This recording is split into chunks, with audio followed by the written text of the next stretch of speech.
Comment rester focus dans l'adversité?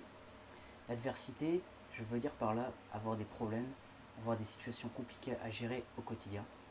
Lorsque ces situations peuvent nous arriver, on peut aussi être impacté émotionnellement au niveau mental et ça peut dérégler un petit peu notre quotidien et faire en sorte qu'on est en réaction et on a du mal à se sortir de cette mauvaise passe.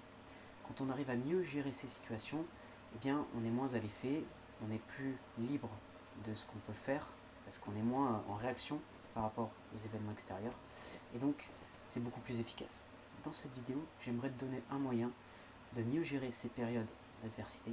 Si tu veux améliorer ton mental pour être plus performant, pense à t'abonner à cette chaîne et activer la petite clochette pour ne rien louper. Ce que je vais te dire dans cette vidéo, c'est que tu peux gérer beaucoup plus efficacement ces moments d'adversité, ces moments où tu as des problèmes, et tu peux le faire notamment en minimisant ce qui t'arrive.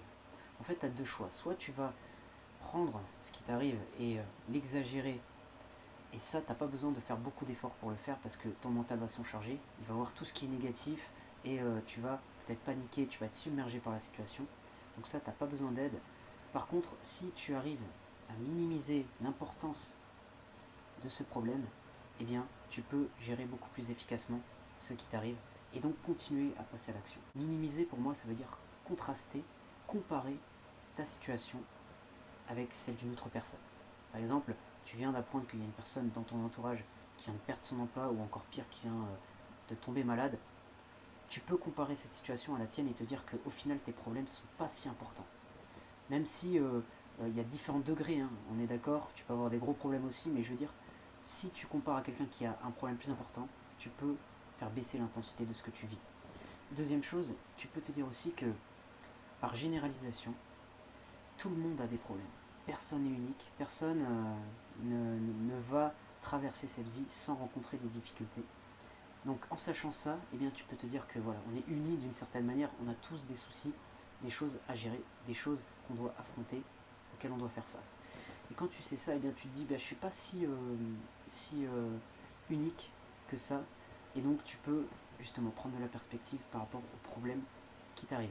Avoir un mental fort, c'est aussi avoir cette capacité à gérer ces problèmes et pouvoir s'en détacher en les minimisant par exemple, et donc pouvoir ensuite continuer à être performant dans ce que tu fais au jour le jour. Parce qu'il y a des périodes où ces soucis-là peuvent t'impacter, et donc pendant une semaine, 2 semaines, des mois, tu peux avoir du mal à être à ton meilleur niveau parce qu'il y a quelque chose qui te gêne. Si tu as la possibilité de gérer plus efficacement ces choses-là, fais-le, pratique, tu verras que ce sera beaucoup plus simple pour toi.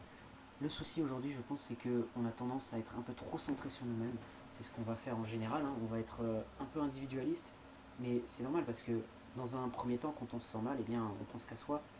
Mais après, il faut réussir à se détacher un peu de son identité et pas être focalisé que sur soi, parce que c'est le meilleur remède pour bien se sentir mal au final. Bien sûr, il faut pouvoir digérer ce qu'on vit, mais il ne faut pas être trop focalisé sur soi. Il faut pouvoir s'extérioriser pour, à ce moment-là, eh bien, se vider un peu l'esprit, parce que quand on est trop focalisé sur soi, on va avoir tendance à analyser trop de choses, à être trop dans notre tête. Donc trouve ce juste milieu, tu verras que ça te permettra de prendre de la perspective aussi par rapport à ce que tu peux vivre de difficile, et donc tu pourras continuer à avoir un bon niveau d'action. Donc voilà pour cette vidéo, j'espère qu'elle t'a aidé. Si c'est le cas, tu peux t'abonner à la chaîne, tu peux mettre un like aussi à cette vidéo, et je te dis à bientôt pour une prochaine vidéo.